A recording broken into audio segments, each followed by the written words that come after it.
Good morning, everybody. Sergio here. I hope you are having a great day.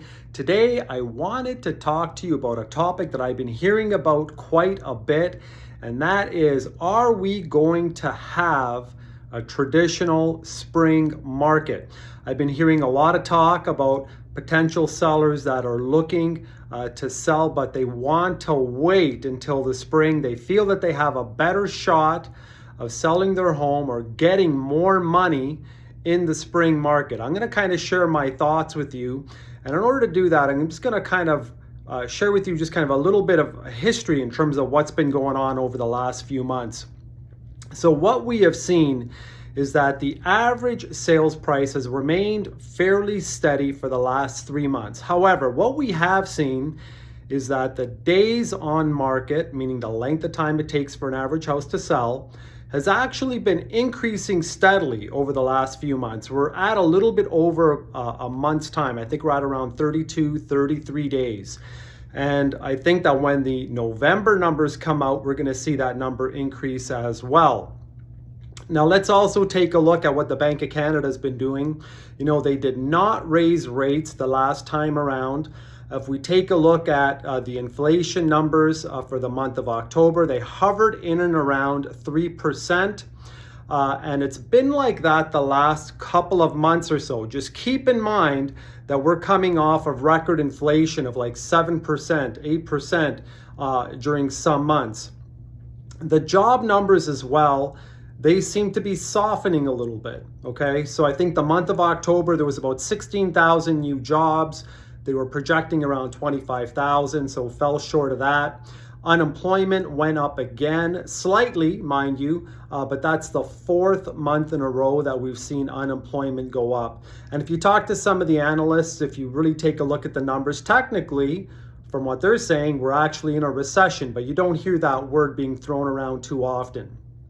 Now, to kind of counteract that, I guess you can say, if you take a look at some of the numbers that have been thrown around for shopping during this Black Friday long weekend, sales are up around 20%. So people are spending money. So it's almost counterintuitive. So here we have a situation where we have, inflation was at a very, very high point. Interest rates are at an all-time high for, the last few years anyway.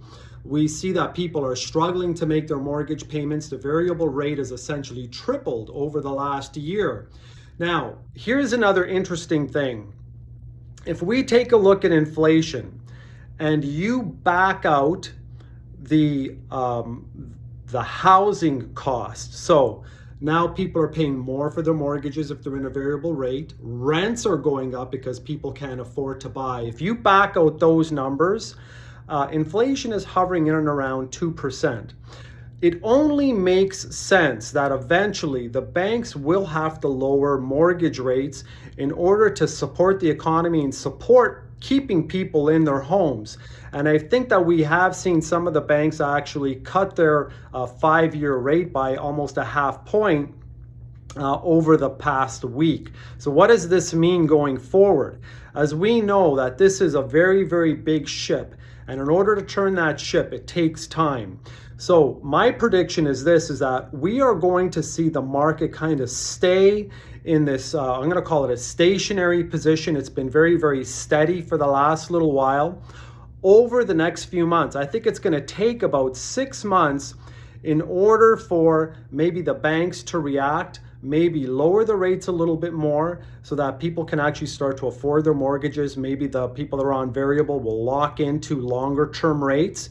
They're not going to be the 2% rates that we saw a couple of years ago, but at least they will be more manageable and people can afford to live in their homes.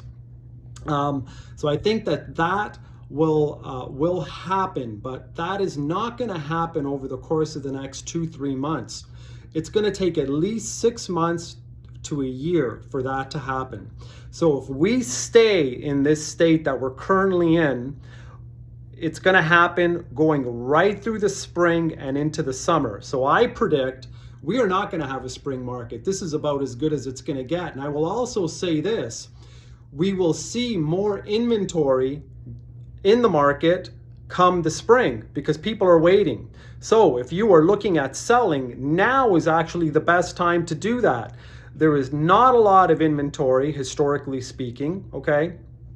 And even though there's not a lot of buyers out there, there are buyers there. There are people with cash looking to buy, looking to make a move. So my advice would be this, is that if you're thinking about making a move, now is a great time to do it. And as usual, if you're thinking about selling and you want to work with an agent that has a real strategy that will get you absolute top dollar, I'm talking tens of thousands of dollars more than you could get any other way with any other agent, I have a strategy that will make that happen. You call me. I will explain to you exactly how I do that. Until then, if you have any questions, you reach out to me, 647-300-3800. You have yourself an awesome day. Take care.